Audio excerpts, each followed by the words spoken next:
James, reporter in Hewakaputanga jurisdiction. Welcome to Behind the Beehive, where I look at the corporation jurisdiction political show and try and reveal the truth. And today we are still looking at the coronation of King Charles III. You might sort of think, well, how does this impact us way down in the Southern Hemisphere in New Zealand? Don't forget, we are globalized. We are impacted by everything that happens. It has been said several times that this coronation has been particularly profound at this time in history. So we do need to keep an eye on it regardless where we are in the world. It's going to be really, really important. But I guess one of the things that we're all asking ourselves and talking to our friends and family about this coronation is, it doesn't really make sense. What is happening here? It's a montage of ancient and modern, and there seems to be a lot that goes over our head from a population point of view, from we the people point of view. But you must remember, in unlocking this coronation and understanding this coronation, we must look through the lens of ancient mystery religion. We must look through an occult lens, esoteric lens. And that lens is Mithraism, which is the esoteric knowledge of Roman Catholicism. Not by the average Catholic. We're not talking about that. We're talking about the institution. We're talking about the Vatican. We're talking about the papacy and what is happening there. Mithraism. Once you dig into that, I've spoken on that in a video in the past, once you dig into Mithraism, you understand a lot more about what we're seeing exoterically in Catholicism.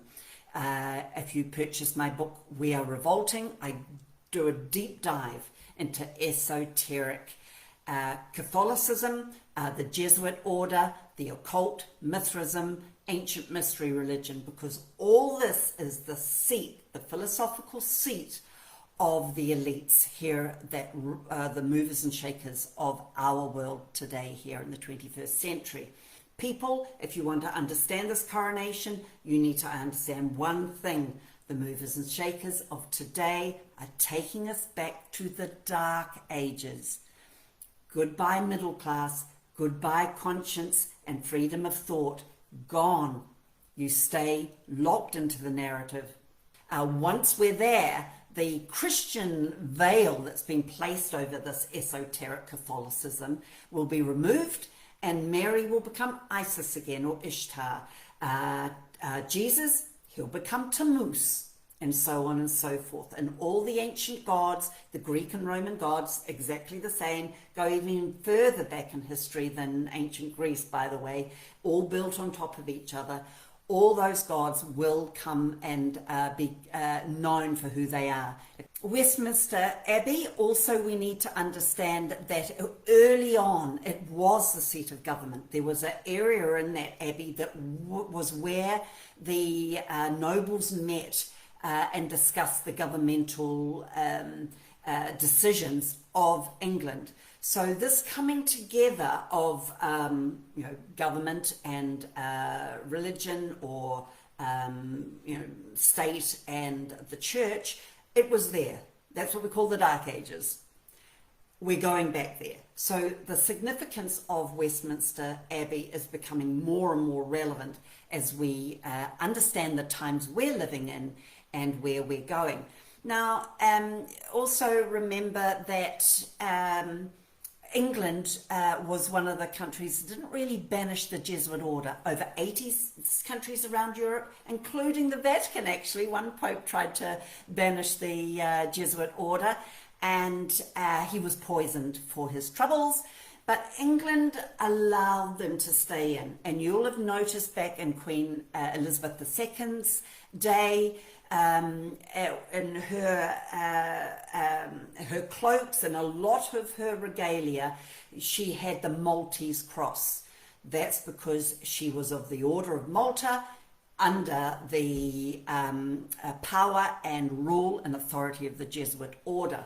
So it's all there, hidden in plain sight for us. But what I'd like to just bring your attention to at Westminster Abbey for today's talk on dress etiquette and regalia is the tomb of Edward I. We spoke about him yesterday, his part in the Abbey's commissioning, and remember, he was the hammer of the Scots. He was pretty tyrannical, and he was all about getting that whole British Isles under his rule. And remember, he bowed the knee to the Pope. First, before I read what's written on his very simple plain tomb, is that he had specific instructions for his body.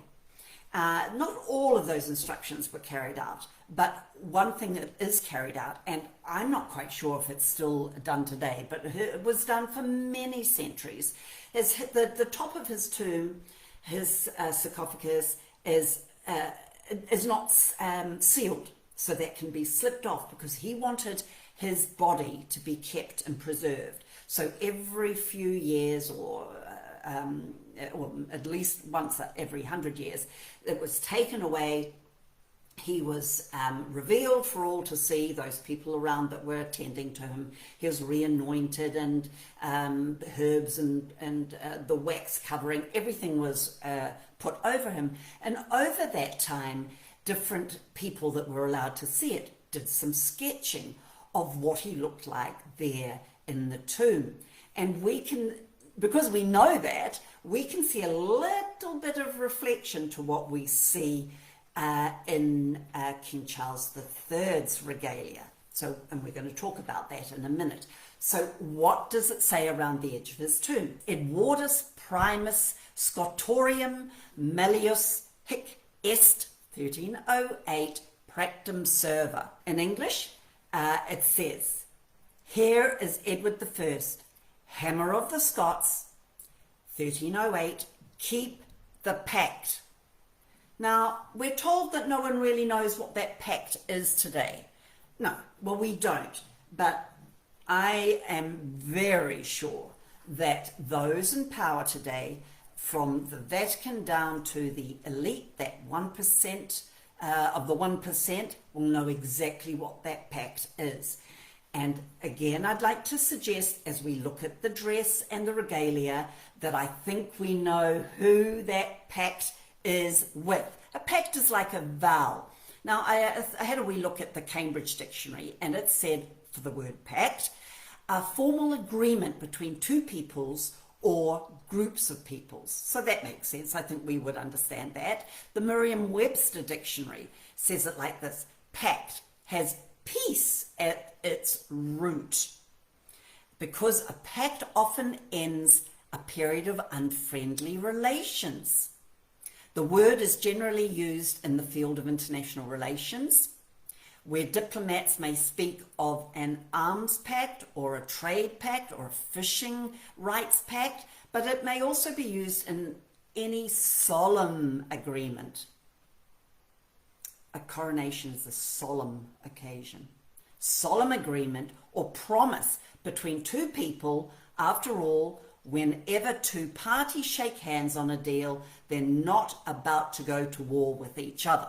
That's what the Merriam-Webster Dictionary tells us. Now, we think the coronation is about Charles III's pact with us, or vow or oath to us.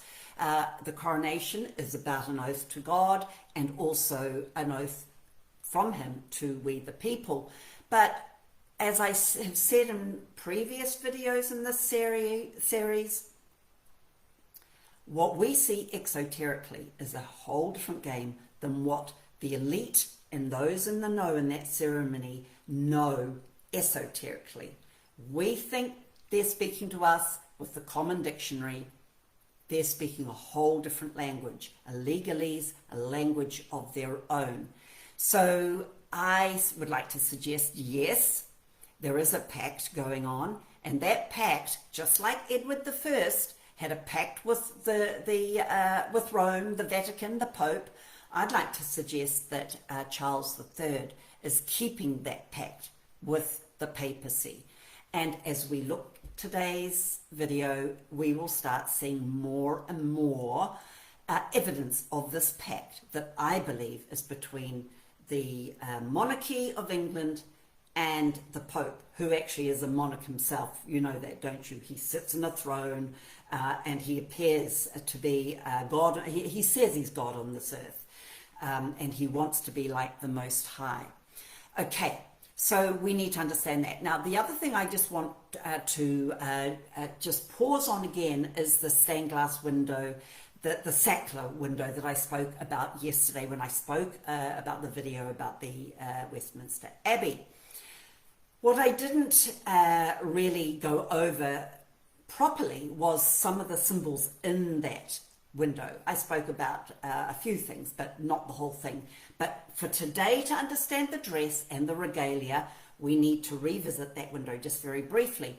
It's got an Ankh cross. So that's an Egyptian cross that has a circle, highly occult. It goes back to Osiris. It's all about Osiris, sun worship, and Pharaoh being Osiris on this earth, which is what the Pope really is claiming. He sees himself as the new Pharaoh, the new Caesar. He sees himself as Osiris on earth. That's why he calls himself God. In this window, you would see a nice big M, and that talks for Mary. And we know Mary is very crucial to Roman Catholicism because Mary is Ishtar with a Christian veil on. That's why in Catholicism you'll often see Mary in a cave type structure, a little alcove. She is the co-redemptrix. That's why she has the stigmata. That's why she's crowned Queen of Heaven. That talks about Ishtar, Isis. The Bible talks about them making cakes to Tammuz. I think it's in Ezekiel, and it was an abomination to God. This is ancient mystery religion that the Old Testament books, ancient texts talk about. You'll see there a rod. You'll see snakes woven around the rod in this stained glass window. You can say that that's to do with the pharmaceuticals because he was into Big Pharma, part of Big Pharma. But it also speaks about Satan. Snakes are all part of ancient mystery religion. In his window, you'll see a square in a square. This is actually a symbol in ancient mystery religion of the sexual union of male and female. The square in the square is also the Star of Islam. The square in the square, or the Star of Islam, is very prominent in Roman Catholic cathedrals as well around the world. Also, just to finish off making that connection so we know who this pact is with, that Edward's endorsing future kings to keep. In the stained glass window, you'll see a dome, ancient mystery religion, that's sun worship. You'll see that it's at the Vatican, and I spoke yesterday about it being also at St. Paul's Cathedral with Sir Christopher Wren when he did the renovations there. So I think we're pretty clear now that there is something going on between the monarchy of England and Catholicism and the Vatican and the Pope himself. Remember, we have our first Jesuit Pope on the throne of Vatican, the state of Vatican City. Okay, so let's have a look of a bit about their dress, and then we'll move quickly into the regalia. Everyone's noticed that all these women are wearing white, or at least significant royal, female royal members. This isn't unusual. You'll see that particularly in Elizabeth II with her coronation, all in white. You know, it could be said that that's their choice, what that style would be like. They were long robes back then, all in white, and not just Elizabeth's maids in waiting or in honour for her coronation. She had quite a few, but the Queen Mother and Princess Margaret, they're wearing white. And I'd like to suggest too that they're also wearing very interesting tiaras back there, and they look almost wreath-like, leaf-like, and we'll talk about that in a second. So white isn't unusual, but what might be a little bit unusual is that the women in King Charles III's coronation on the 6th of May look very medieval. They're not wearing elaborate gowns that you might see if it were a different colour, as we do see. And I think this is most prominent actually in Princess Charlotte. That's very odd for a little lovey to be wearing what she was wearing, all in white with her cape. So there is something very Druid-like going on there, which is ancient mystery religion. And we know this Druid-like figure walked, so it kind of pulls that together. It's about not looking at any one thing on its own, but joining the dots to get the bigger picture of what's actually happening here. So there's definitely some Druid-like theme going on at this coronation. We know the Pope wears white. We know in ancient mystery religion there's white and black. That's their mosaic floors for the good and evil. And we also know in Jesuit ancient mystery religion beliefs that if they say that white is black, it is. So there's a lot of that kind of connection with black and white going on. So it is a little bit hard to know exactly what they're pitching there, but it's definitely all there. So I guess the question is, why medieval? Should we ask that? You know, why would it be so consistently medieval? We're going back to the Dark Ages. This is what all the rhetoric, the United Nations, the Sustainable Development Goals, it's taking us back to the Dark Ages. Even the United Nations documentation talks about peasants, just like the Dark Ages, and talks about us, you know, if we want to really be sustainable, we the people need to be back on dirt floors and living very modest lives. We won't go back there. We're heading towards AI, by the way, but there'll be a new look to what that will look like in these human settlements they call super cities. Okay.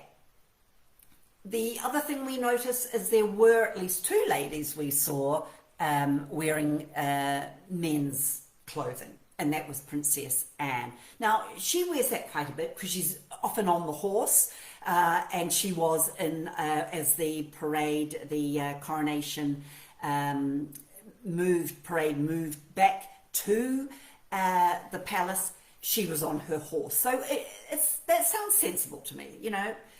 It's not the first time I've seen her. I don't like it. It kind of grates with me, but, you know, it's not unusual. But maybe something that was a little bit more unusual is we did see a lady dressed again in medieval male clothing, holding the cloak, the train of one of the officials that were going into the abbey.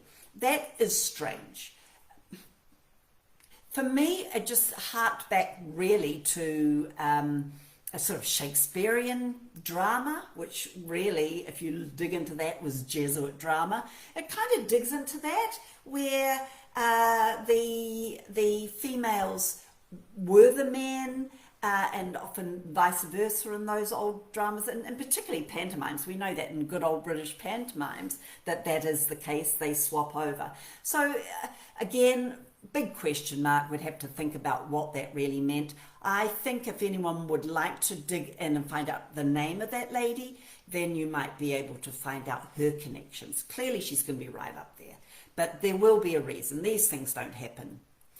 The other thought that could be put around that is that Osiris, Pharaoh in ancient Egypt, that's when ancient mystery religion, sun worship really started moving on. Ra, the sun god. Babylon, it was when it really took a life of its own, but it really established itself under the pharaohs. And we know that if there was a female pharaoh, she still wore the pharaoh's beard. You know, she had it tied on. She was still pharaoh, so she had to come across as a male figure just to keep the whole thing going.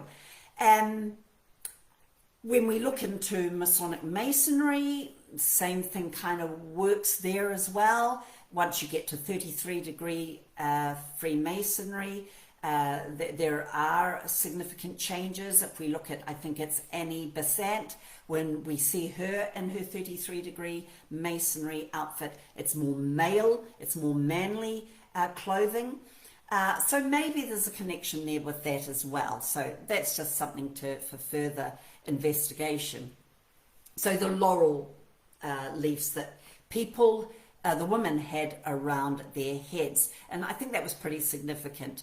The princesses, Edward's wife, little Princess Charlotte, is the United Nations leaf that harks back to the ancient mystery gods of the Hittites and other ancient empires and that worshipped Osiris. Not always 13 leaves, but often. It was worshipping the sun gods. We know Baal was the name of their gods, and this kind of wreath idea is known as Baal Hadad. And it was the ancient Hittite symbol. And we've got archaeological diggings and findings that prove that the sun face with wearing this wreath. So we have the princesses, their faces, and the wreath. So they could be this kind of symbolism of sun worship brought into Westminster Abbey, but also it means a worship of the ancient gods. Apollo particularly, it was his face that was in there. And actually when you look at the old Hittite archaeological finding there, you'll see peacocks either side of him. And this is all to do with sun worship, fertility, and embracing the face of Apollo. So this brings us on to Penny Mordaunt. Now she carried the sword of state. It's the first time in history that a woman has been asked to do that, and this kind of crosses that gender roles again, and blurs it all, and destroys what we would see as our cultural identity in a coronation, and bring on the elite's cultural identity in a coronation. So my question was, once I realized that was all upside down and back to front, which is all part of Masonic and ancient mystery religion, everything's turned upside down. Read Albert Pike's work if you want to understand that a little bit more, and Helena Petrovna Blavatsky's work for that matter. So now I'm asking, it's called the Sword of State. Whose state? What state? Who are we talking about? Are we talking about the English, the British, the UK state? Or are we now talking about Vatican state? Are we talking about the Pope state? Everything's up in the air now. It reminded me of her holding this sword, because it was a little bit of a perversion of norms with Karl Marx, and because he was a bit of a poet, he was a little bit of a playwright.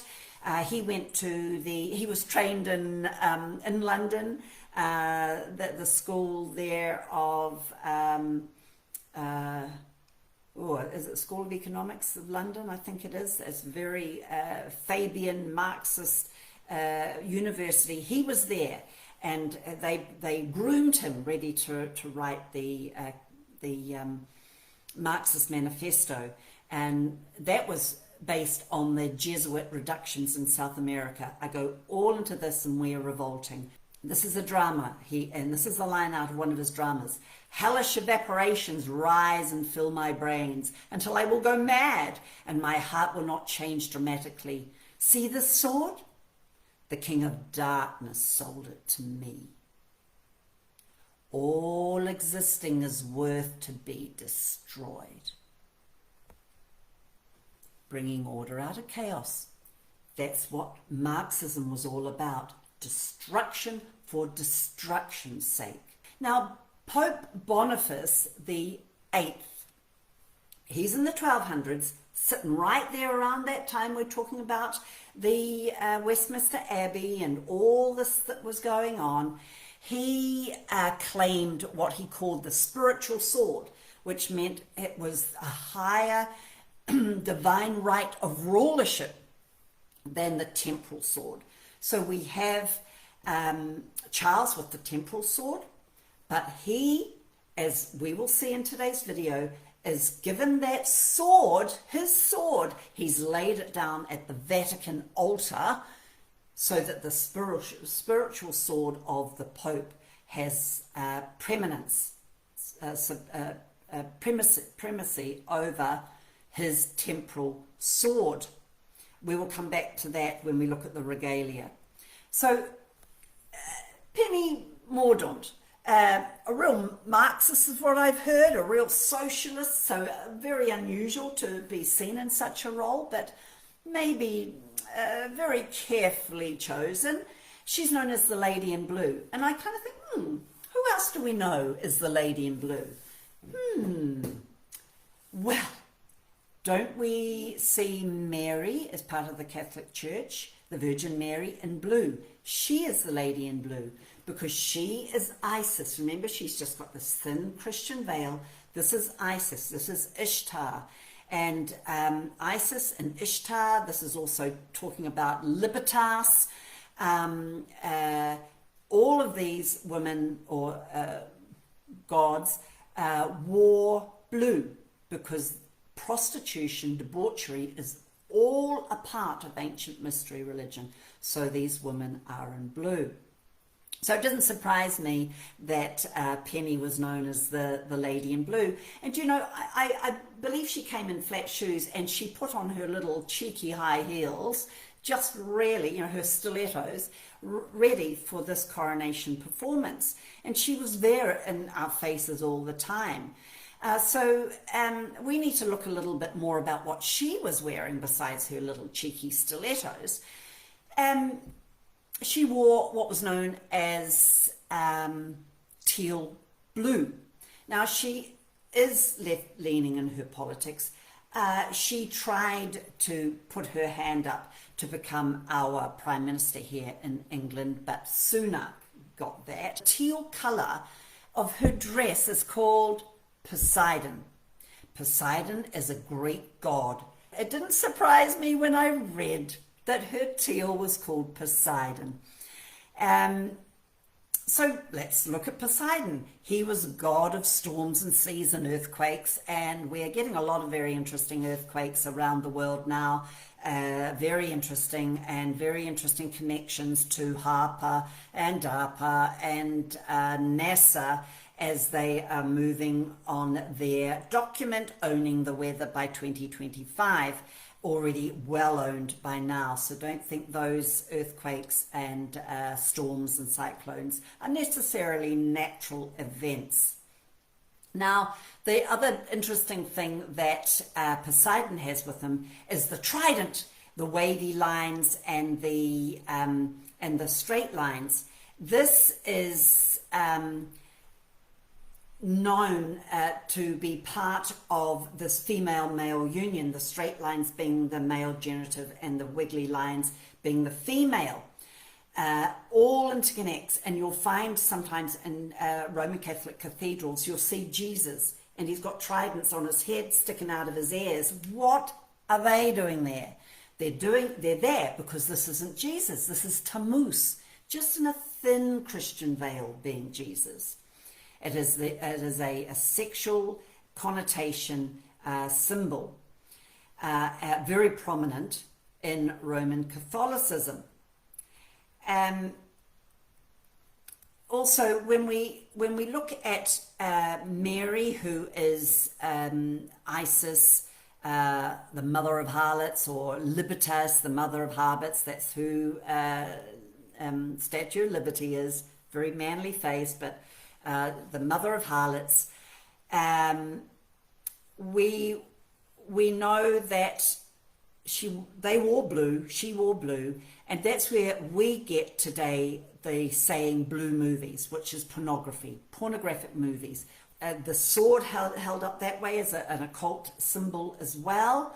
There's many things we could say about the dress, but we're going to leave that now. I think that's enough to digest, and just look at some of what Charles III actually wore himself and some of the regalia. It was after he had been anointed, remember, very secretly, and that screen that had crosses, that satanic symbol that we know as a Christian symbol today, but the occult, the ancient mystery religion, it's satanic, so no surprises there that the sides of that screen had enormous crosses on. So what do we notice? Well, the first thing that he gets once he's been anointed is his white shirt. Looks like a nightshirt, really. A Calogan syndosis, it's called. And this one he was wearing is actually an ancient garment, from Byzantine Empire. Again, what's he wearing that at a Protestant Christian coronation? The next thing was his gold dalmatic priestly robe. So that was put on. You know, he's not a priest. I don't know why he's wearing that. And then he gets his girdle put round that. That's later on for his sword. Now, he sits down there, and the Archbishop and people that are all involved in this coronation ceremony have got all sorts of wonderful treasures laid out on the high altar. It might be worth mentioning here something I didn't mention yesterday, because we were just talking about the Westminster Abbey, but now we're talking about regalia. All this regalia, this altar had a beautiful cloth over it. And what did we see in the cloth? We saw crossed keys. This is the Vatican symbol. This is the symbol of the Pope. Many rooms are wallpapered in it. All his emblems have crossed keys. His letterheads have crossed keys. His flags have crossed keys, usually with the pine cone with the triple crown in there as well. What do these keys mean? For that, we need to go back into history, but this is important because remember what I said, that when we get to the sword, that sword was put on the altar, and Charles was given a different sword, a blunt sword, because he's going to have no power here. The Pope's got all the power in this deal, in this pact, in this oath. What do these keys mean? He got his first key in 606 AD, and he got that key from Emperor Phocas of Constantinople. And what Emperor Phocas, he was a tyrannical ruler, that, murderous, ruthless ruler, and he made sure that the Pope got all the authority. Anyone that went against the Pope was gone. And he gave that key symbolizes the spiritual power that Phocas gave the Pope. And that means he owns a spirit, soul, and body. He owns every religion in the world. He owns everything. That was given to him in 606. 150 years later, he was given a second key. That first key was gold, by the way. The second key is silver. And the second key was given to him by King Pepin of France. King Pepin, his son was Charlemagne, and it was Charlemagne that named Europe after the goddess Europa. And he was a tyrant, both Pepin and Charlemagne, tyrants, and fiercely defending the Pope, and just murderous. Whole villages would be destroyed for not bending the knee to the Pope. And that's the second key, and that means that he owns every single skerrick of this globe, this earth, the land, the foreshore, and the seabed. All his. Doesn't belong to you. That's why you pay rates. That's why you don't get title deeds anymore for your house. Well, it's not in New Zealand, you don't. He owns the lot.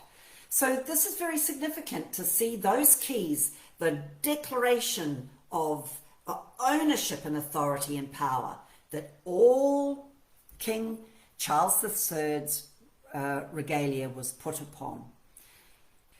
The bracelets he was told was for the Lord's protection, to embrace him on every side. We don't know who he worships. I doubt it's Christ Jesus, the risen King.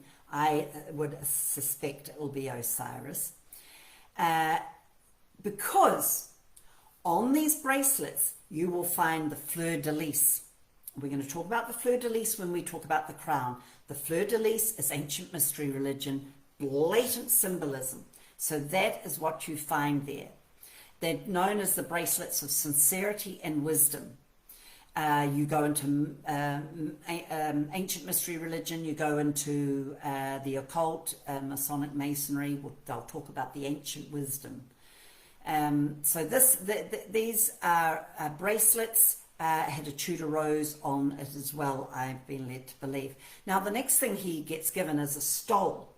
Now this is where we hark back to Edward I, because when they opened his tomb and back a few centuries ago and sketched what he looked like, and his remains looked pretty good, he was preserved very well, he had a stole. The stole was crossed over. I didn't see Charles's stole crossed over, but it might have been later on in the ceremony, but it was definitely dangling down when I saw it. So they placed the stole on him, and as part of his priesthood. It's very important. Edward's was encrusted with special exotic beads and coloured glass. Charles has badges that apparently were significant to different areas of his realm, but it also had the double key on his stole. He is totally in obedience to the Pope.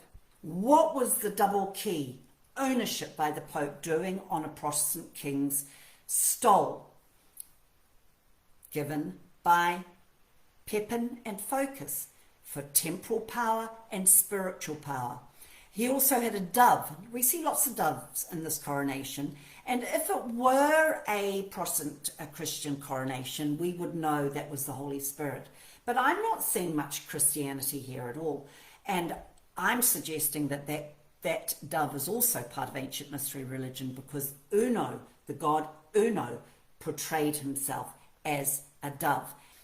So he got his royal robe from George IV. His father, George III, was totally sold off to the Jesuits. That's what the American War of Independence was all about. The Jesuits would not let America go, and by the way, they haven't. Then Charles was given the orb. Now the cross is on top of that orb, and that denotes that Christ is ruler over this earth. But that cross looks a little bit like a Maltese cross to me. Charles III was then given his coronation ring.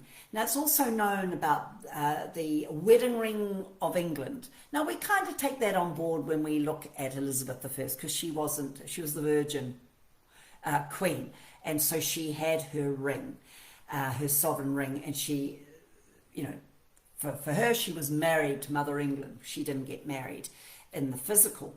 He's an adulterer in the natural, and I see him as an adulterer in the spiritual.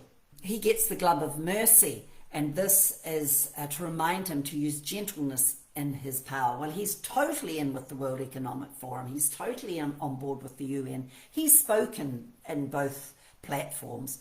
He is all over the Sustainable Development Goals. He would love to see us disappear off this mortal coil. Even his father, when asked, what would you like to come back as? He should have said, I'm not coming back as anything. I'm a Christian. Oh, it's linear. It's not circle. This isn't the circle of life going on here. This is linear. I'm going to be in heaven with the Lord Jesus Christ. No, he didn't say that. He said, he embraced that idea of coming back. He wanted to come back as a virus to depopulate the world. So, I'm just wondering what that gentleness is going to look like, because in ancient mystery religion and the Jesuit order, you turn everything upside down. So when someone says gentle, you can go in with the fist of iron. Charles III then gets a scepter. It's an ensign of kingly power and justice. And then he also gets the rod of mercy and equity. And that's a covenant and symbol of the covenant and peace. But again, what covenant? Covenant to who or whom? The dove is looking awkward. It's looking strange. It talks about equity and reminds me of equity that we're hearing of part of the sustainable development. But what we need to understand is equity is not what we think. Equity has got nothing to do with being equal. It is everything to do. It comes from the insurance industry, nothing to do with the common dictionary.